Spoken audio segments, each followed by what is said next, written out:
Labas. Ar tau kartais tai būna, kad tu gyvenime sieki kažkokios ramybės, pilnatvės, nori geriau jaustis ir tau atrodo, kad darai įvairias praktikas ir tau atrodo, kad ateis kažkoks momentas, kai tu kažką suprasi, kai tu kažko patikėsi, kai tau kažkoks nušvitimas įvyks ir tada jau nuo to taško pradės gyvenimas judėti gerą linkme, tekės upeliais, nežinau, pinigai, sėkmė ir meilė, santykiai bus puikus ir būtent bus kažkoks taškas, kai viskas nuo to prasidės. O ką jeigu jau dabar, šią akimirką, tokiam, koks tu esi, ta ramybė, ta pilnatvė yra tiesiog ranka pasiekiama.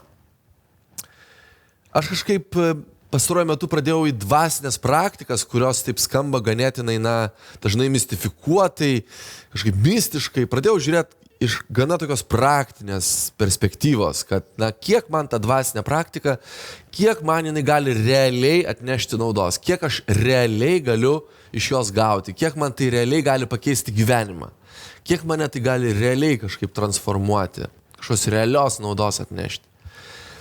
Ir žvelgiant iš emocijų paleidimo taško, aš tiesiog pastebėjau, kad mano gyvenime taikant šį metodą atsirado daugiau ramybės, bet vien dėl to, kad aš pradėjau save labiau priimti, save tokį, koks aš dabar esu šią akimirką.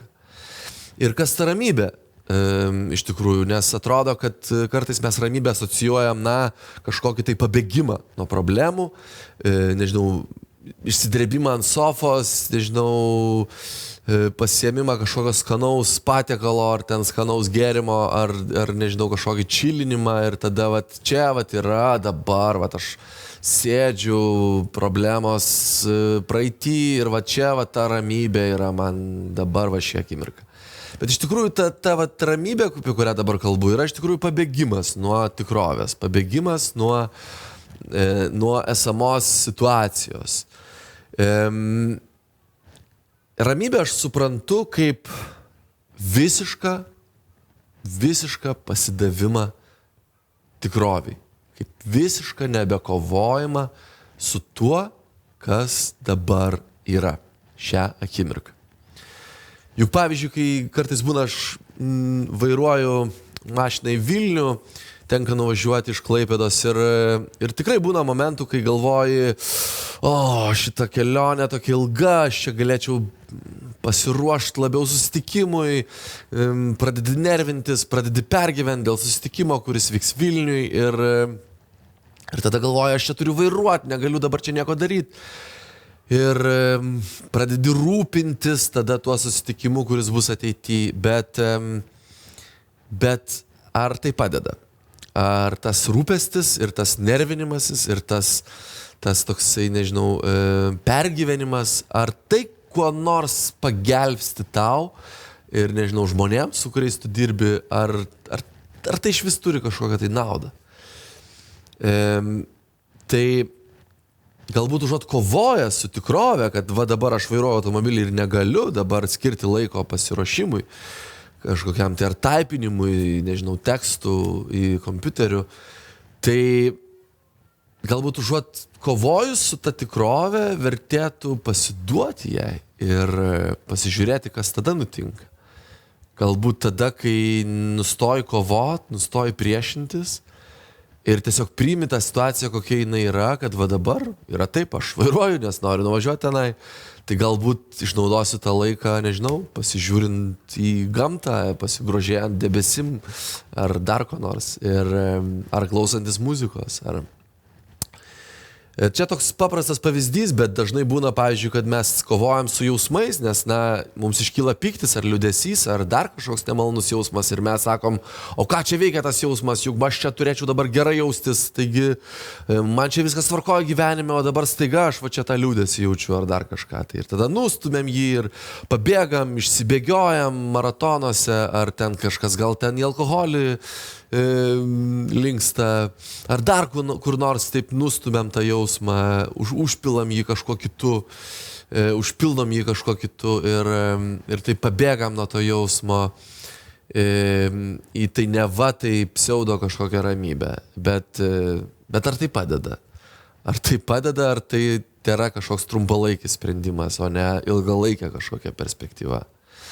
O kas jeigu mes priimtumėm save tą akimirką tokius, kokie mes esam ir leistumėm savo išjausti tą jausmą, leistumėm savo išbūti su to jausmu. Aš visada klausiu savęs, ar aš galiu savo leisti, ar aš galiu sutikti jaustis taip visą likusį gyvenimą. Ir jeigu nuoširdžiai savęs iš tikrųjų paklausi, ir natūraliai, aišku, kyla pasipriešinimas ir taip toliau, tada išjauti tą pasipriešinimą, bet kai tu tikrai nuoširdžiai savo atsakai į šitą klausimą ir leidi savo jaustis taip, tai, na, kažkaip automatiškai nebelieka su ko kovot. Nes nebelieka, priešo, nes to priešo net ir nėra. Nes nėra kažko mumise, su kuo mes čia turim kovot. Ar tau liūdesys, piktis, kai jie nebėra tau priešai, kai tu su jais nebekovoji, o tiesiog leidi jiems išbūti, leidi jiems jaustis tiems jausmams. Tai kai nebėra su ko kovot, ateina ramybė. Todėl ramybė man yra kažkoks visiškas pasidavimas tikroviai, nebekovojimas su tikrovė, leidimas viskam būti, kas iškyla, sutikimas su viskuo, kas vyksta. Ir kai tu iš tikrųjų pajauti tą susitaikymą, nemeluodamas savo, tai tada ateina tas, kažkoks gili taika kažkokia, tai gilus pajautimas savęs ir šios akimirkos. Tai jei tau įdomu patirinėti save, patirinėti savo vidų ir pamėginti žengti žingsnį savęs priėmimo link, tai parašyk, susitarsim ir susitiksim emocijų paleidimų sesijai. Iki.